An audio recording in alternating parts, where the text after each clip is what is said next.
The World Cup qualifying campaign, which won't see us singing on the Champs-Élysées this summer.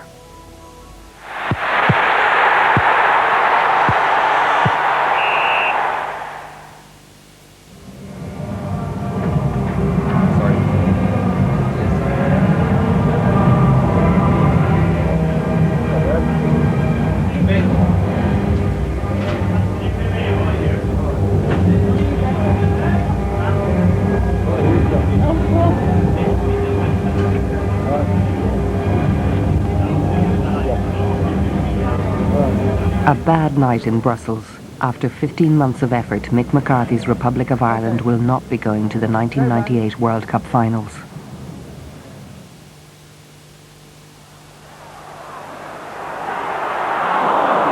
In February 1996, Mick McCarthy was appointed manager of the Irish football team.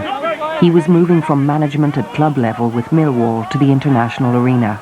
He was given a 2-year contract leading up to the World Cup finals in France. A former Irish captain and folk hero, McCarthy was succeeding his mentor Jack Charlton, filling the shoes of the most successful Irish manager in history. I think a lot of people would be quite surprised how close I was to not accepting the job. But at the end of it, after giving it a lot of thought, yeah, I wanted the job. It wasn't that I wanted it now, desperately. I was enjoying what I was doing, and perhaps thought I was a bit too young to do the job. Maybe a bit inexperienced to do the job. But having had it offered to me, I wasn't going to turn it down. The road to qualification began in Liechtenstein, a football beauty spot with bad memories for Irish tourists.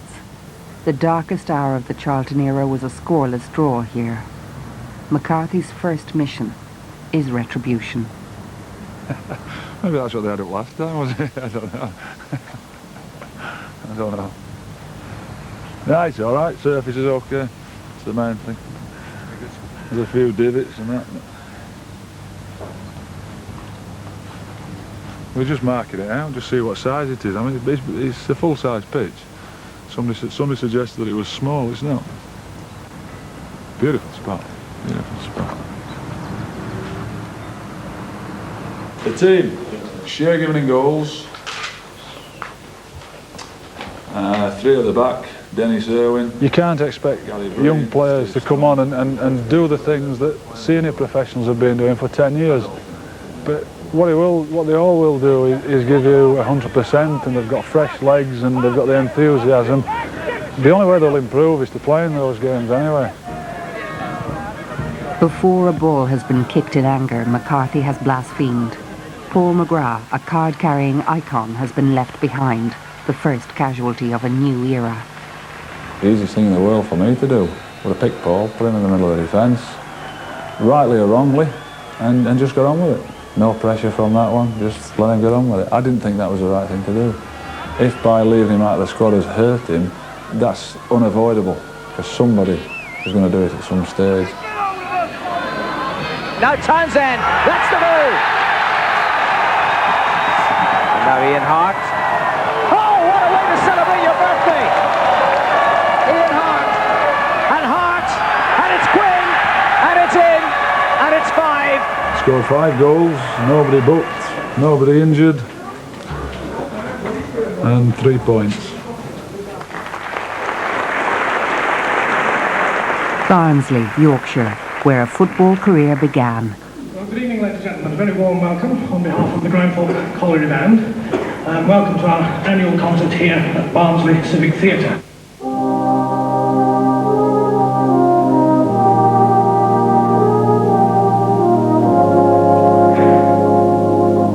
Shaped me as a person. It must have. It was a mine in town. My dad started in the pits. I think he got cute and got out very quickly. I think it just shapes your outlook on life, and then you become a manager and you've got that outlook on life anyway. I was only 4, I think, when I moved to the house where we actually grew up in for then the next, 17 years till I left and got married at 21. It was a wonderful house on a corner overlooking the Wreck, as we call it. It's the Wreck, it's a recreation ground. It was my dad that played, my dad Charlie. He was the focal point of the games, because he was different class, he was a good footballer. Yeah, they used to really enjoy it in the rec here. And the lads used to come and call for him. Mrs. McCarthy, Charlie coming out to play. And that was their favourite place as kids, playing the rec, which was very handy. My dad's Irish. I'm proud of that, and I used to ask. I asked him, you know, what's the position? Mum's English, Dad's Irish. Well, I was told I'd got dual nationality, but no, it didn't change my life. I was brought up very much English, no question about it. He should have gone down the pit actually as an apprentice electrician, you know, locally, and lucky for him really, before he went for his interview to this a local mine up here, which is closed now, Barnsley came for him and took him on.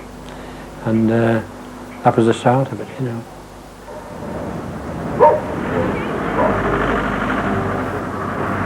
For his first home game against Macedonia, McCarthy continues to favour youth over experience. I think the younger fellas become my team, don't they? They have been my players, if you like. The older players weren't. But I think they've become part of it. It's very hard for them to change when they get to 33, 34, doing things differently when they've been used to doing something for 10 years.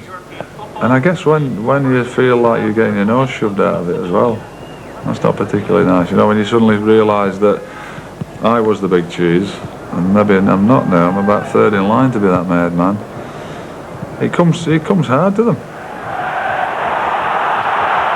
3 goals scored, none conceded. 2 wins from 2 games. My ambition, obviously, is to qualify for France. But I said at the offset, it was to produce a team that can be together for 10 years and longer, to produce players that's going to be around for 10 years and hopefully qualify for competitions within that period. Yeah, I suspect he will. A high profile in football brings opportunities off the pitch. Commercial manager Liam Gaskin gives McCarthy his riding instructions for another outing. So it's central. It's a case of you entertaining them to some soccer stories. Mick McCarthy.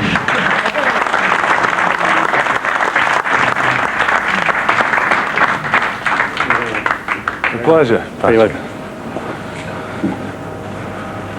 Think about my problems when I started in February of '96, nearly 12 months ago. I was following a legend who had 10 years of success with a very well-known brand product, in my case, football. How old's he? Just 18 now. Who's this for? Dave. Who? Dave. Yeah, I speak to Jack. In fact, I probably speak to him more on the phone now than I did when I was a player with him. So. Roy Keane returns to the Irish squad for the home game with Iceland. Keane's commitment to the cause has been questioned. One newspaper has called for him to be booed at Lansdowne Road. There was a couple of articles that actually encouraged fans to come along and vent their anger or show what they actually feel for Roy. Now, whatever they feel for him, what I would say is something that's bigger than that is the rest of us in here. That's the important thing. The team and the team doing well. And from the start of the game, when they booed Roy, the atmosphere was very, very poor.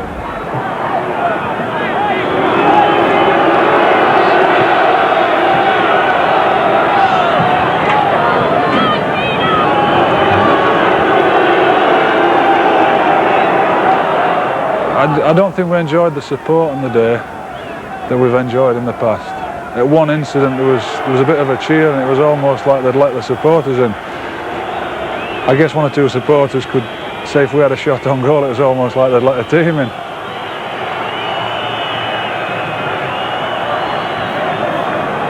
Many a time after a game I'd have thought, well, maybe I could have done it this way, I could have done it that way. But beforehand, you know, I said you decide on what you're going to do, you think it's the right way, and you get on with it. What's your view now, Mick? As a broken neon bulb pops overhead, tensions crackle in the cramped Lansdowne newsroom. A sour post-mortem for a grim week. Himself in the box a couple of times from that position. I didn't go in there to be confrontational. I was so disappointed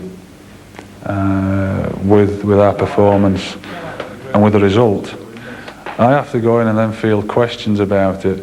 And I don't think there were rational questions people were asking me. I thought there was one or two people actually trying to bait me in that press conference.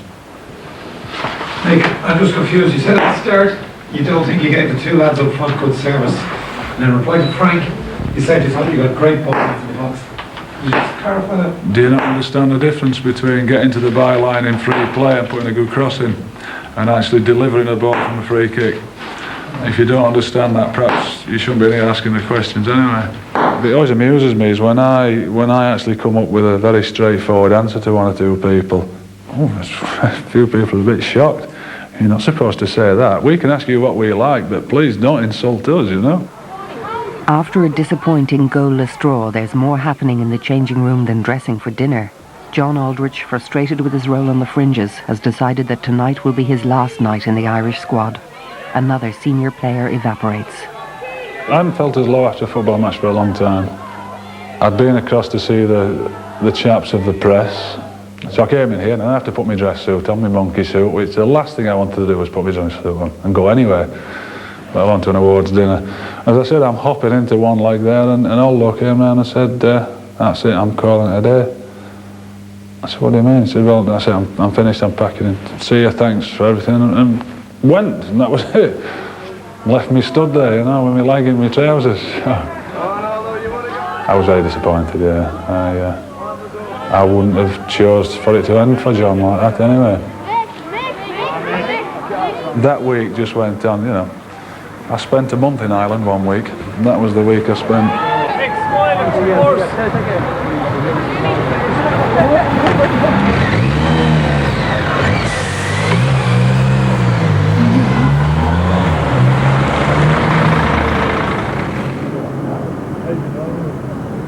I met at junior school when I was 4. That's when we met. I knew why I liked her at school actually, because she doesn't like milk. I thought I must have sidled up to her to get her a bottle of milk. She didn't like it, so I got 2 every day. It was great. Now, I guess the first real girlfriend, was Fiona. We were courting at 18 and engaged, married at 21. So we've been married 17 years. For 90 minutes. They see the man there, like Mick said before, it's the job, and that's his job. And he will adopt a different demeanour for his job that he does when he walks through the door at home. We had a spell at Millwall where we were down near the bottom, and that was quite tough. Oh, that's right. I was like a bear with a sore head, but that was a real turning point for me because Fiona just told me I was like a bear with a sore head, rightfully so as well. And I didn't even realise how I'd been. But that's changed. I haven't been like it since, and I wouldn't bring the problems home again. No way. But I think kids are a great leveller. No. They're great, you know. I mean, Mick goes off on these expeditions, excursions, and you know, these great games, and he comes home and nappies still need changing, and the dishes still need doing, and I think that's a great leveller. You know, the kids still want their daddy. They don't know. They didn't then. They didn't realise the extent of the football and the everything that went with it, you know. They just wanted their daddy. Oh, you don't understand, is it? So, yeah. We don't, it's what I do. Yeah. It's not what I am. The job is what I do. It's not what I am.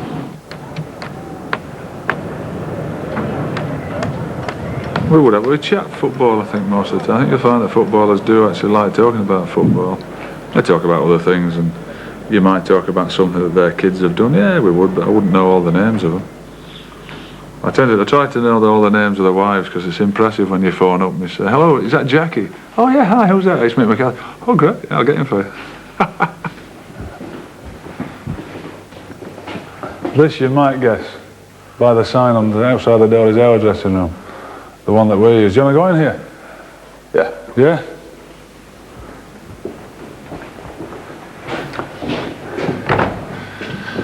And now these are the very toilets here on your right hand side. This is where some cheeky so-and-so managed to smooth his way in at half time. As we all left, he locked himself in the toilet, just shut the door behind him. We all went, security came in, locked the door, so now he's locked in here with all our gear, isn't he? So we went out and played. Jack the lad came out of the toilet, nicked all the stuff, watches, rings, money, went back into the toilet. When we came in, he did one. Nice little scam that, wasn't it? So those toilets get checked regularly now when we're playing. Somebody pointed out to me, I was in here with a pal of mine recently, and he said, I expected something really salubrious. They're not, they're just dressing rooms. But it's where all the action goes on. Why is it sacrosanct, Mick? Why no cameras down here on match day? I never liked them in as a player. I don't want them in. Don't want people in. But people have just got this fascination with what goes on with professional footballers, and I think it's an intrusion. You know, we perhaps do things in here and say things that's not for public consumption. Perhaps, you know, language that we would use and things that you just don't want to share with everybody. 3 games in, sort of natural break. How would you rate your own performance so far, marks out of 10? I'm not into self-analysis, Dom. I haven't got an answer for you, man. All you fellas do that. You can all analyse me and tell me how many marks I'll get. Do you know how many marks I'll get if we qualify for France? 10. All right, that's how many I'll get. Do you know how many I'll get if we don't?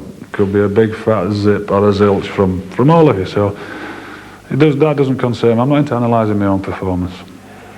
The only way to forget about a bad performance and a bad result is to get a good performance and a good result. That's what we'll be looking for against Macedonia. I did say after the Iceland game that normal service resumes.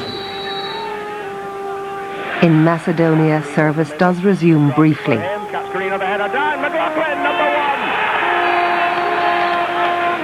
With another cross. Very briefly. And over McCarthy.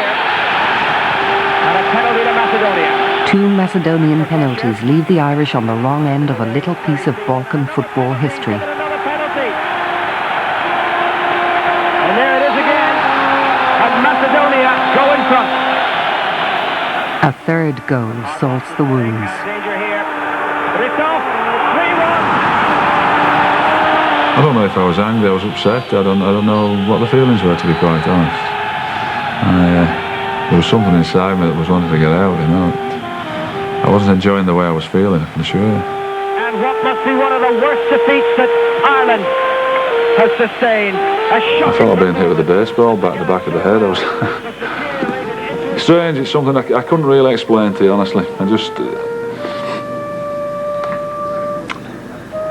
I guess I wanted a row with somebody, really, but I don't know I was going to be the unlucky recipient of the row. There wasn't any reason. I tried to sit and reason with myself as to what happened and why it happened.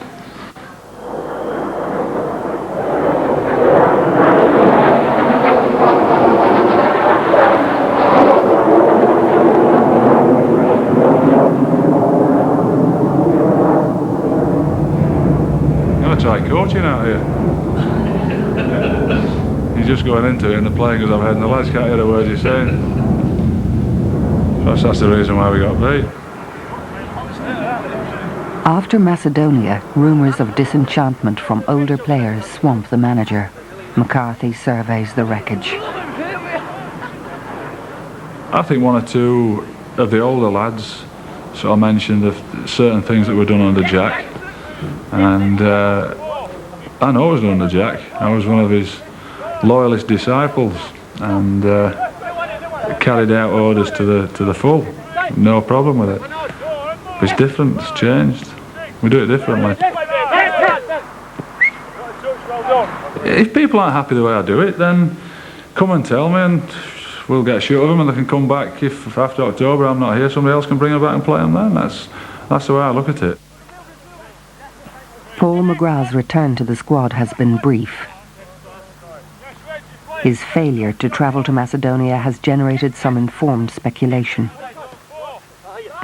Can you explain what happened with Paul McGrath from Macedonia? No. I've no change on my view what happened with him with his Achilles. None whatsoever. How important is it for you as a manager to be loyal and protective of players right till the end? I think it's vital. I will always do it. I won't do players in the press, the radio, the TV. I'm a loyal person, and I expect it in return. I'm not sure I would get it as unequivocally as I would give it. There's pressure on. I know if we get something here, if we went here and won, I'd be a hero. From being such a prat a month ago, in the eyes of a lot of people. But it's amazing how it turns around in a month, isn't it? And so would the players. So I think that's that. If we play like we did in Macedonia, we'll get zip. We'll get tanned. But we won't play like that. We won't have another performance like that. Sort it, Brendan. Sort it out. I'll be up there. I'll be back in here in 10 minutes. I'm in for a stroll. All right. I don't think it should be up to me to get the room to handle the press conference. You know? April had started with Macedonia and McGrath and mutiny, and was ending in Romania with rumours of resignation. On the day before the game, one radio station announces that if the team lose to Romania, McCarthy will resign. Not a chance. No, I don't feel I should. It's never even in question. Not in my head, anyway. It might be in somebody else's head. You know, people are always going to start asking that question because, well, in October it's our last game, and you know, then my position is going to be reviewed. You never know. I might review my own position before then. I don't think we've got the players to match the expectations, because the expectations are Germany 88, Italy 90, America 94. That's what I want to achieve. I don't know if we've got the players yet. We might have. Like I said, I think the public in general understand that it's a transitional period. But that can only last for so long. At some stage, then you need to be winning football matches.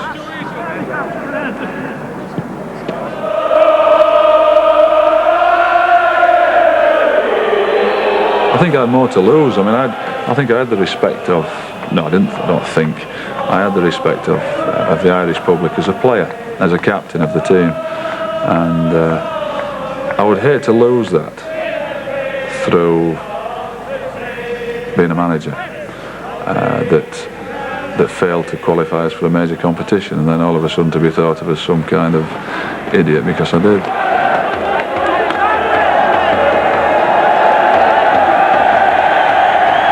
McCarthy gambles, giving first competitive games to a handful of youngsters.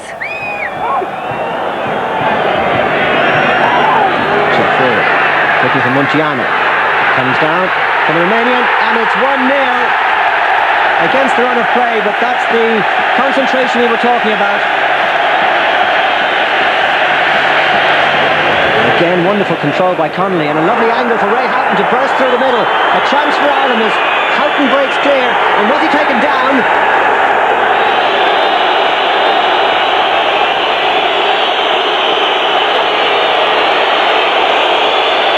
Roy Keane has placed the ball. And a wonderful save by Stelea has kept Romania in the match. I'm certainly aware, having been over in Romania with Mick and with the party, that he was under extreme personal pressure over there.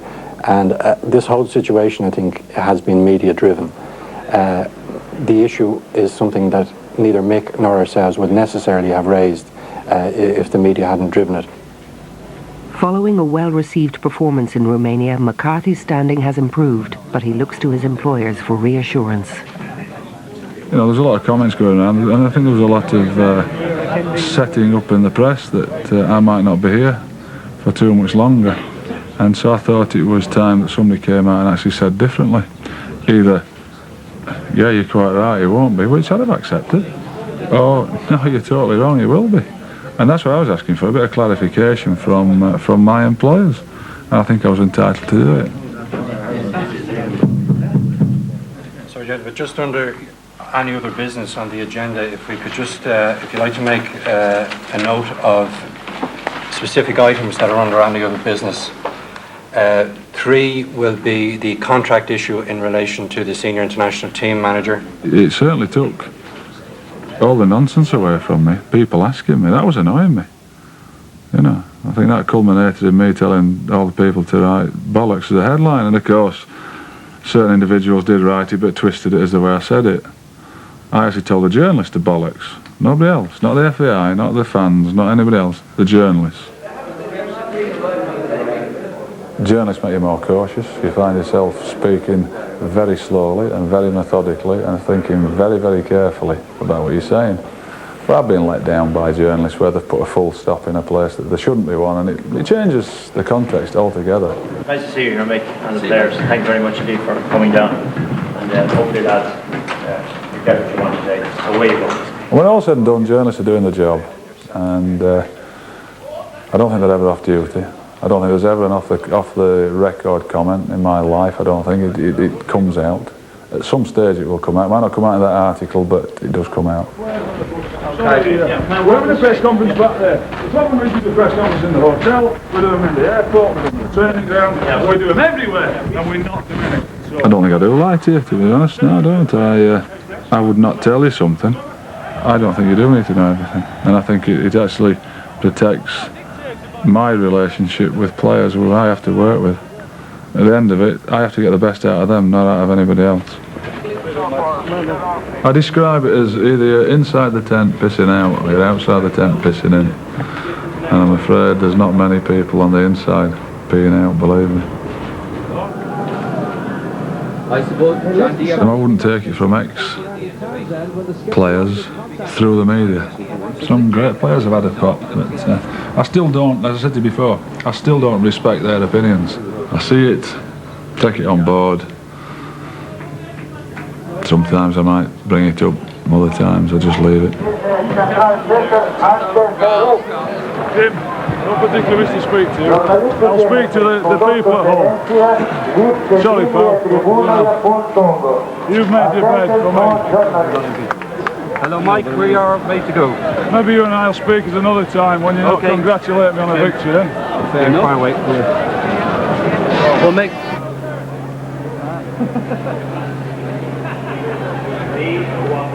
With a 2-year extension to his contract secured, McCarthy's team face Liechtenstein at home.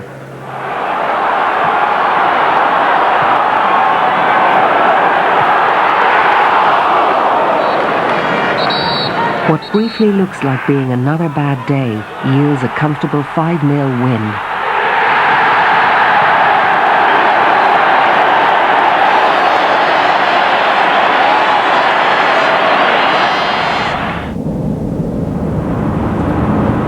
This motorway gets well used anyway. I'm not so bad actually because I've got, within London, there's a lot of clubs I can watch all the players at.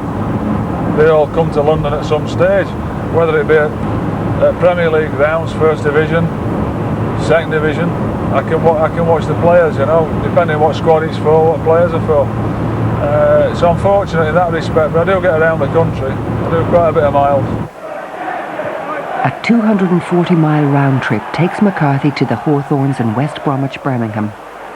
A young player, Kevin Kilbane, makes the long journey worthwhile. I get asked constantly about them. And I guess they've all got to keep playing well for the clubs. The lads who have done it for me here are tried and tested and done it. Now if I get injuries somewhere along the way, people will be brought in. So if we do have injuries, please God that we're in France, I'll be looking at them all. Anybody who's performing well for the club and think they could handle it. What's your biggest regret, Mick?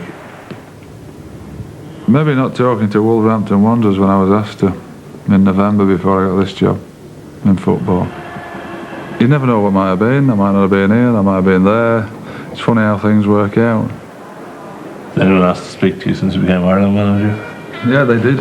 Yeah, a couple of times. Club or Scottish club? Italian Serie A, actually. Believe that if you like. It'll happen. I mean, I'll go back into league management. There's no question I'll go back into it. When is the factor. I miss league management. And yet some days I see them pulling the hair out and I think, do I? Lithuania are Ireland's next visitors. More woe, more pressure. A scoreless draw leaves Ireland on a life support machine.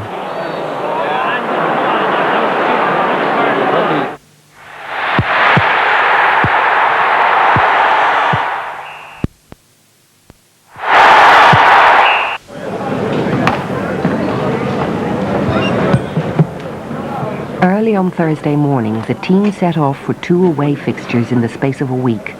Iceland on Saturday, Lithuania on Wednesday. 2 games from which they need 2 wins if they're to have a chance of qualifying. With his back to the wall, McCarthy defies the pressure. Why is it that the front row is always the same lineup? Well, it's what I'm just saying. They start with the best looking at the front, and they work their way back to the real ugly ones at the back. And I think you'll notice the pressure right at the back there somewhere. So, you weren't at the back way earlier. Tell us where we're going and what you're going to do for the day. You know, describe the itinerary. I don't know. I have no idea. I'm just a journalist. We're going to Iceland, mate. There's a game there on Saturday, and then we're going to Lithuania after that. Do you feel under less pressure when you're away from home than around Dublin? Big games? Well, I've found, to be honest, the pressure less and less, to be honest with you. Maybe I've got used to it. Maybe I got used to doing the job and understand the pressures of it. I think when you are away from home, there is less pressure. Probably expectations are less. There's less people around. But nevertheless, deep down you know that you have to win. So the pressures are still the same, 3 points.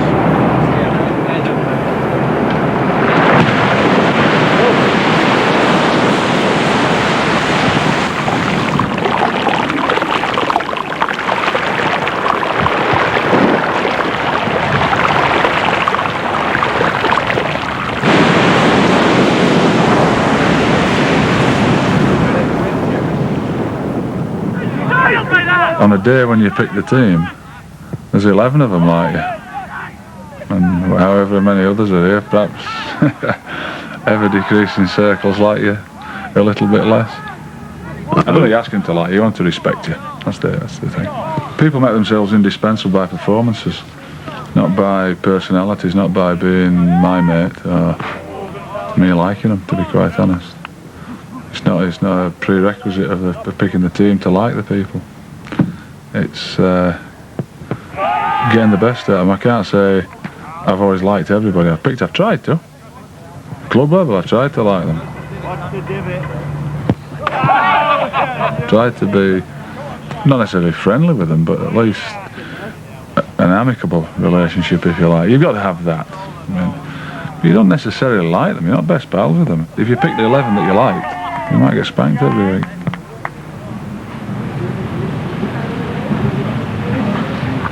Her compassion for those maimed through the evil of landmines, and many, many, many more. We give thanks to God for Diana, Princess of Wales, for her sense of joy, and for the way she gave so much. It's affected everybody. I mean, all the players have spoke of the incident, of course. And I think we're all touched by it. I know I was saddened and upset by it at the weekend. And if I was at home, I'm sure I'd be sat watching it. I might even be up there, but as I'm not, we'll do what little we can. I mean, the whole nation is in mourning. Renew their faith. We know what we have to do. We have to win the games, and that's all we can be focused on. You know, there's a lot of thoughts in my head on that, and how, if we are being bogged down at a goalless draw, can we change it? Or how, if, you know, God forbid we go 1 down, can we change it? Sillier things have happened. We're all in Macedonia, aren't we? You can know with the mood of the players while they're here. Yeah, they are up for it, yeah, they are focused, and yes, they all desperately want to play in the game. But on the day of the game, you don't know what's going to happen. Can we play? Can we play, Shay? Hey, Stan! Stan! See if we get the ball down now. Come on in. Come on, Andy. Get him going, pal. Get the game going. Good ball. Come on, you're in there. Chance here. The flag stayed down, and it's a goal. And Connolly makes it 1-0, and the drought has ended. Yes, Stan! Back in here, Stan!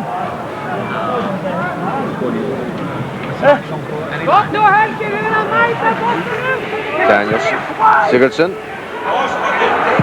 Oh, a fierce shot and a fine equaliser by Gunnarsson. After a good start, Ireland concede 2 goals, one either side of half-time. The flag stays down, and that's 2-1. Stand! Stand! Get hold of him! Get hold of him! I'll do ya! Stay in the middle of the field, let the other two do it! Stand! Go and beat him, get up against him! Put it in the box! Shea! Get it down one side! I'll do it then! Kennedy curls it in. The heads are there, there's the equaliser. It's left to Roy Keane, who was booed at the home fixture 10 months earlier, to make amends. Towards Keane in the middle, Roy Keane trying to get in there, Keane still going, and there's the victory! For persistence, McAteer winning it back, and it's played into the path of Townsend, and it's fallen for Kennedy, and it's got in! Keep it! Jason, keep that fucking ball, we fought you up, you fucking Jason, in the corner up. Out then! Stay on the monster!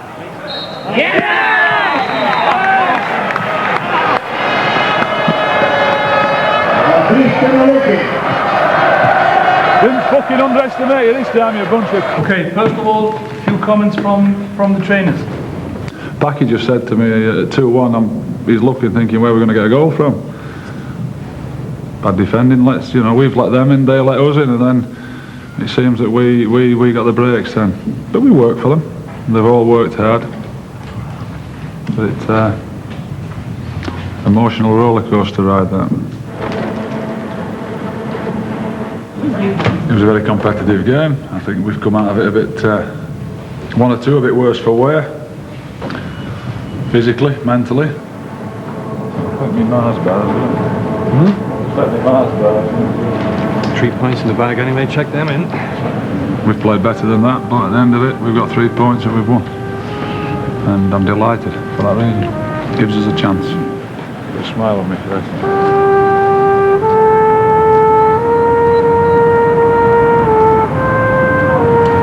On to Lithuania. Like all managers, McCarthy knows the price to be paid for bad tactics. Only another win will earn a place in the playoffs and keep hopes alive.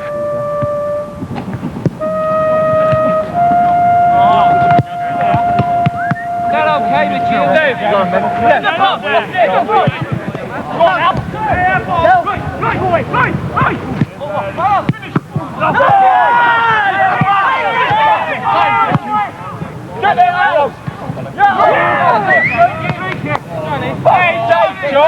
Play on!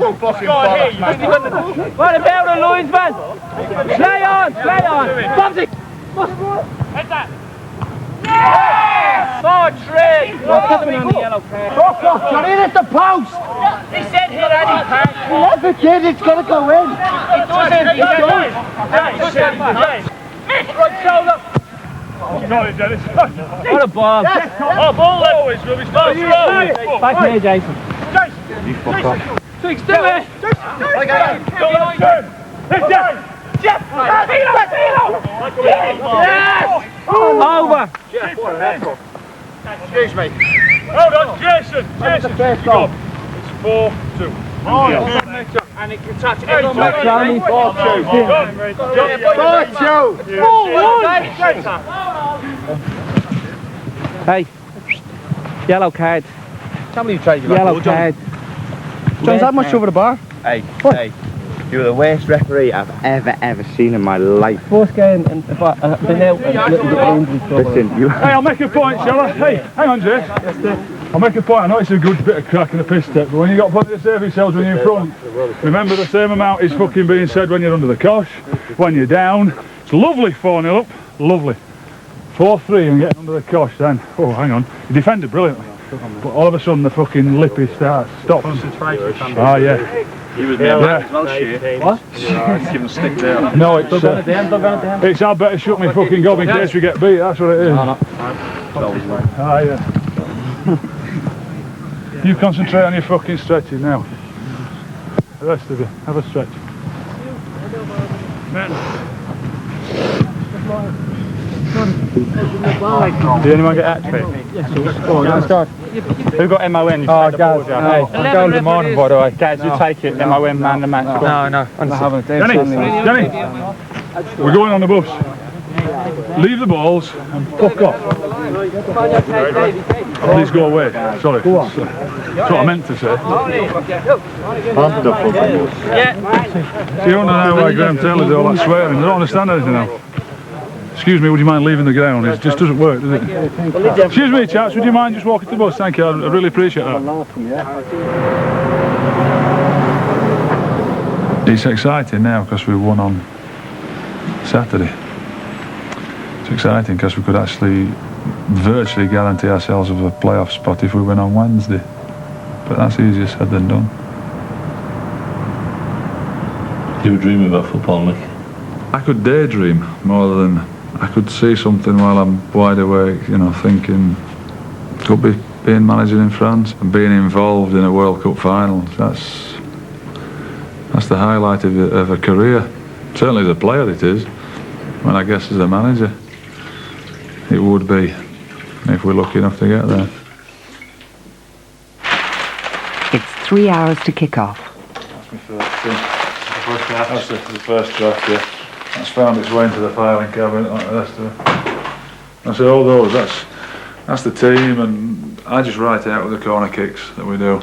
We've practiced them all, but it's ideal to have a reminder, pin them up in the dressing room before the game.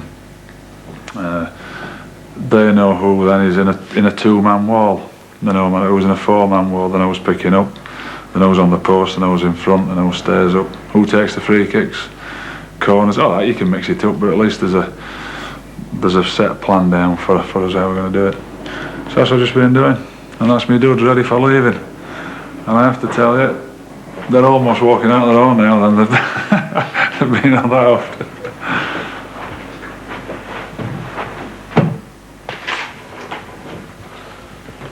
I'm not a worrier, to be honest with you. I wouldn't be having a panic of what's going to happen, certainly. I think it transmits itself to the players anyway when you're nervous. I've seen it happen with managers, a little bit nippy, you know, picking up on things, and in their demeanour, the way they carry themselves, they get a bit nervous. I'm not, but no, I'm not. I'm looking forward to the game. I think we'll win the game. Yes. Boys! One more big push, come on! You don't get beat. Yeah. You not get beat, right? Come on, we fucking want this, come on!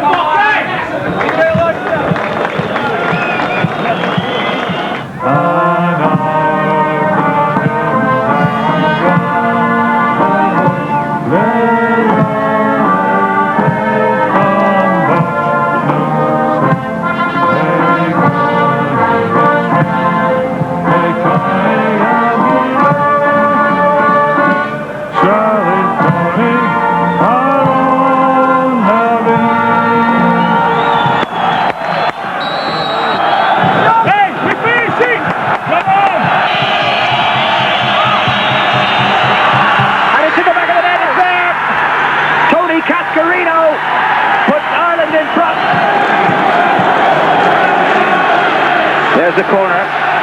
McCarthy rising. Jukas with a shot. Oh, what an equaliser by Jukas. Lithuania scored their very first goal against Ireland. And this game isn't over yet.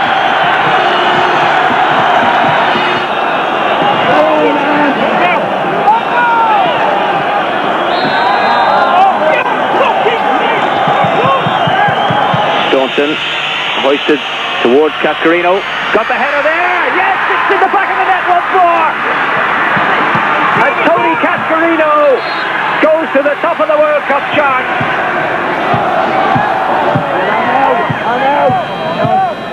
No, you whistle.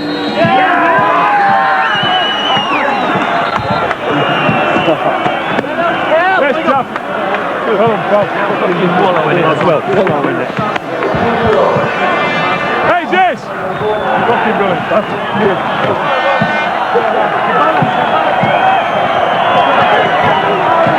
Jazzy! Jazz! Dennis! Hey, Jazzy!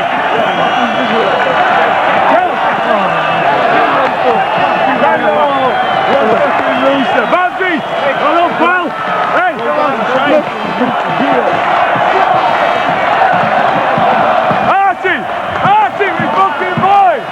Run up on me, son. Fucking good. Have some of that. We've done it. 6 fucking points, fucking. What do you call him? Is it Beglin? What was it? Is it Beglin and Giles? Have some of that. 6 fucking points on the road. Oh, yes! I love you. What about it?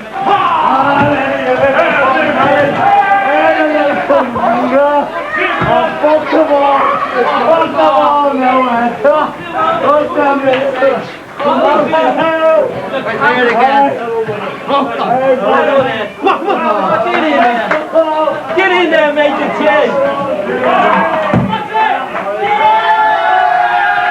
Thankfully, the highs only last a short period of time, because if you're on the high all the time, you never get anything done.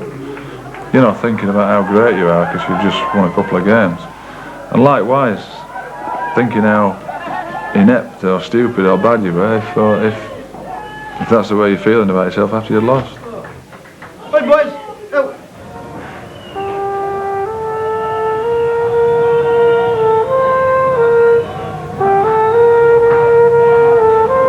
6 points from 2 away games leaves Ireland in second place in their qualifying group, eligible for a 2-game playoff.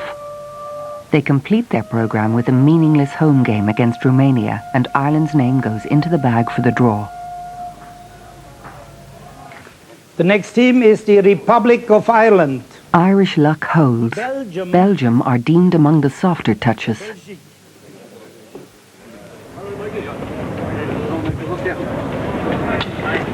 You're looking into the 2 biggest games of your management career at the moment. What's more important, winning them or playing fair and doing the best? I mean, Winning is the be-all and end-all, and if it is in terms of progression for me and for the team, playing well and failing, some of the younger lads might gain something out of that long term, no question. Not for me, it won't. And the lads the lads at the time won't appreciate it. Somewhere in the far off future they might appreciate the fact that they played in that playoff, played ever so well and learnt a lot out of it, but at that moment in time, unless we win, we'll all be very, very disappointed. After 12 games and 15 months, the slate is wiped clean. Just 2 games stand between McCarthy and the achievement of his life. The Belgian wall. Now Irwin can certainly curl them from this kind of range, and it's Dennis Irwin. Townsend ducks away. Irwin! Dennis Irwin has put on it in front. Don't let him switch it. Don't let him come out and switch the play. if your fullback was chasing a Belgian striker in on an open goal Wednesday and didn't take him down out of a sense of fair play, would you be pleased or disappointed with him? I'd have took my grandmother down. And that's answers that question. I've always said I would. But I wouldn't have to ask them that. You see, it never comes to that. Because if they were prepared to let somebody score, they wouldn't be here. Because being here demands that you're a winner. And if you're a winner, you will do things. You'll step over the line from time to times of maybe sportsmanship, decency on the field. You will do things that you want to win. I'm not talking about cheating. Go on, nail him! Fucking nail him! Go Keith! Get in! Get round! Get right! But now it's Nealis. Belgium have succeeded in scoring a precious away goal. McCarthy reminds the team that there is another game to come. Keep it going! Hey! Don't lose the game! We'll do it over there! Don't fucking lose it! Dennis was brilliant. It's a bad header. Dennis does well to clear him. Andy's, that's a poor attempt. That's a poor attempt.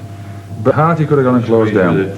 Shay couldn't do anything about it. Shay would never get that in a million years. The best seat in the stadium is not the dugout, and McCarthy sifts through the evidence of the game looking for clues. This is our chance. I've not seen it before. This is Shay. This is Dave Connolly's chance. It's a right good chance. The finishes with him at the back post. This is a great chance. Yeah. The finishes to Dave now. Yes, that was a chance. Tony, I think the chance was forgotten because Tony got involved in kicking the goalkeeper. when we were watching it, I said to him, "What do you tell him to shut up?" Shut up, he says. And Andy says, "That was me, you fucking tell me, shut up." 23, 4 yards he's hit that from. Well, I'd expect Shea to save that all day long. It was a right good chance for them. There's an opportunity for them. Yeah, do you expect him to save it? If he'd have let it in, you'd have been whinging like. The guy could have stuck in the corner, like, you know. But he didn't put it in the right good chance. corner. My point is, yes, it's a good save, but it's savable. You're the goalkeeper, Junior. Here it is, look at his, when we slaughtered him at his Barnet, then he gets highlighted. Well, and look at his Barnet, yeah. The Barnet? Oh, the Barnet. Barnet Fair. Shoes. It's an alternative Yorkshire rhyming song. We have to sit and watch it because it's sort of classed as manager speak when we say, no, I won't say anything until I watch the tape afterwards and go, oh, come on, you know what's gone on. You don't know what's gone on because you're very passionate and emotional at the time and wound up about the game. Sit and watch it in the cold light of day and it's very different. In fact, we actually win this one now, we've played that well. We win this one 3-1 now. You don't realise that, but we're going into this game with a 2-goal lead.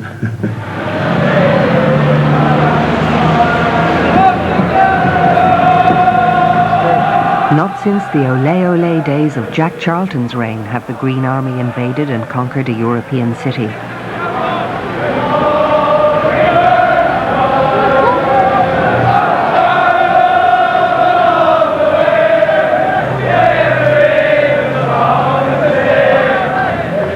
Thousand supporters have travelled. They know the importance of this game. McCarthy's team finds them in good voice.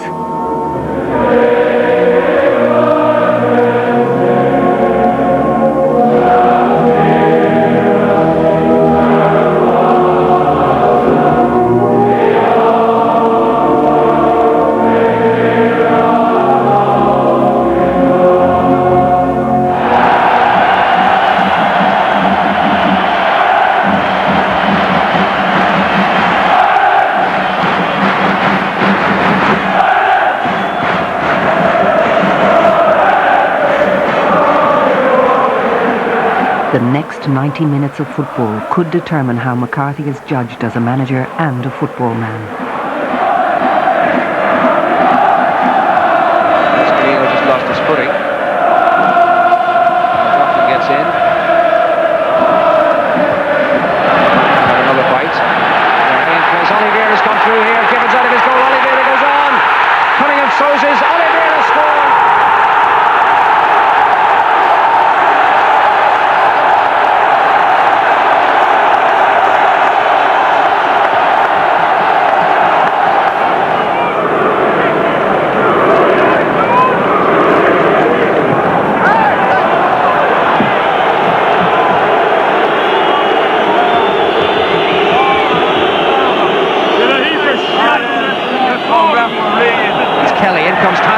Townsend has Cascarino in the middle. That's for Cascarino. Houghton's there too. And Ray Houghton has equalised!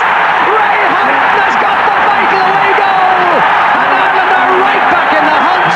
And it's Ray Houghton all over again.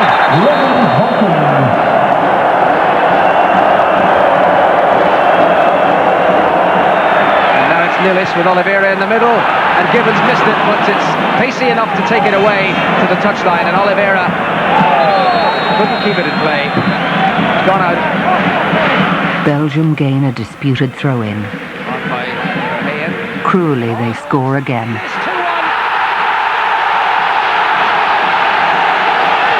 Luke Lillis.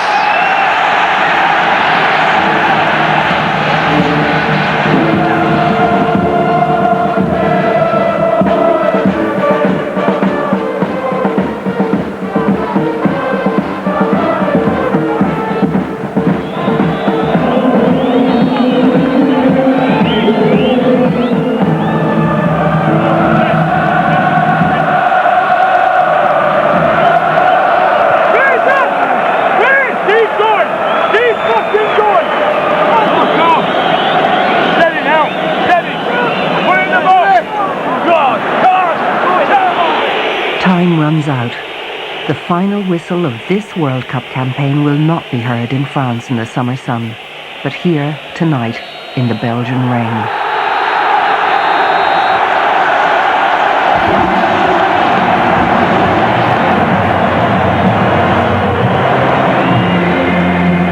There's always going to be a reflection on football that if you win football matches, you're a great guy. If you don't win football matches, you're a villain. On this occasion, it's one of those occasions when we haven't won and I might come out with a bit of credit, and I think it's great, but it'd not be any silver lining on the cloud for me. I think we've lost tonight, and I would be my biggest critic, although I know how we've played and the lads were terrific, and I can be quite proud of that.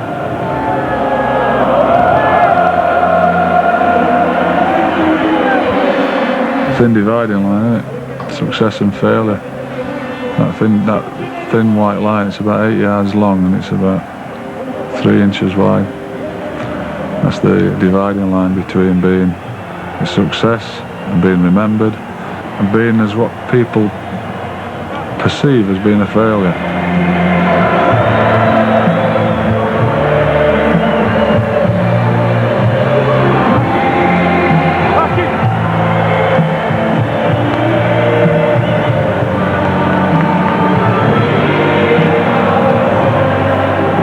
I stormed off the pitch because I think there were going to be a few tears out there, so you know, very, very unhappy, very sorrowful, I guess.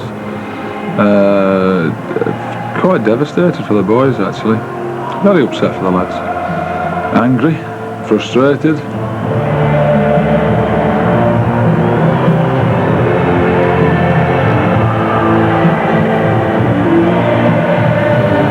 An hour and a half after the match.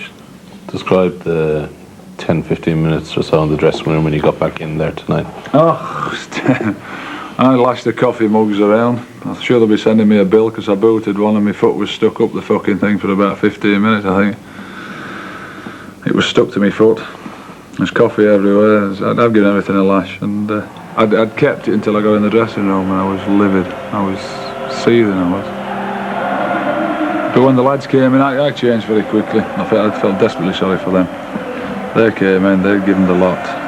Given a lot for me, they gave me a lot for themselves, for Ireland, and I was very proud of them.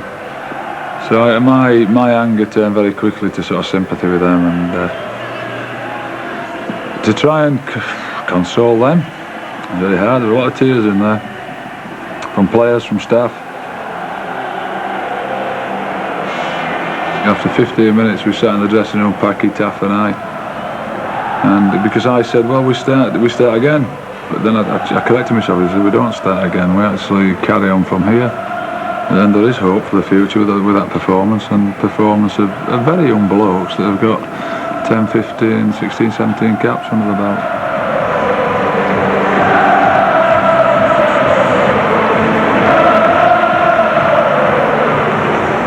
It was incredible, really, you know, the support we had there, and I was right in the middle of it. It was just wonderful, you know. And then the sheer disappointment then, you know.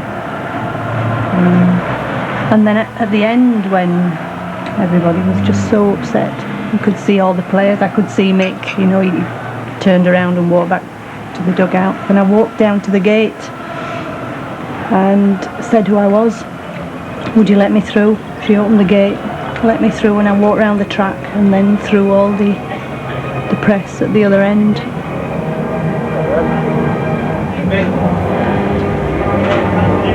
I didn't say anything.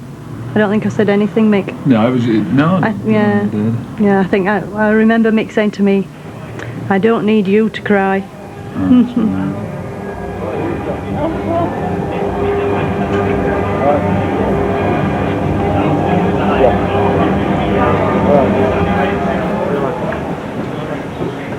I'm not as naive as I was. I never thought I was naive, but coming into the job, some of the aspects of it perhaps opened my eyes, so I'm far more experienced. No, I've gained vast amounts of experience from it. I've made lots of friends as well, perhaps learnt off them, learnt from the experience. And like I say, if I've lost anything, any friends, then it's their loss, believe me. I am pleased, and I'm pleased I came off tonight, and I'm pleased I was angry, and I'm pleased I shed a few tears, and I'm pleased I kicked that coffee pot across the room, and I'm pleased I feel like I do now, because I know the old feeling's still there. And when that goes, then if that feeling goes, I'll pack it in.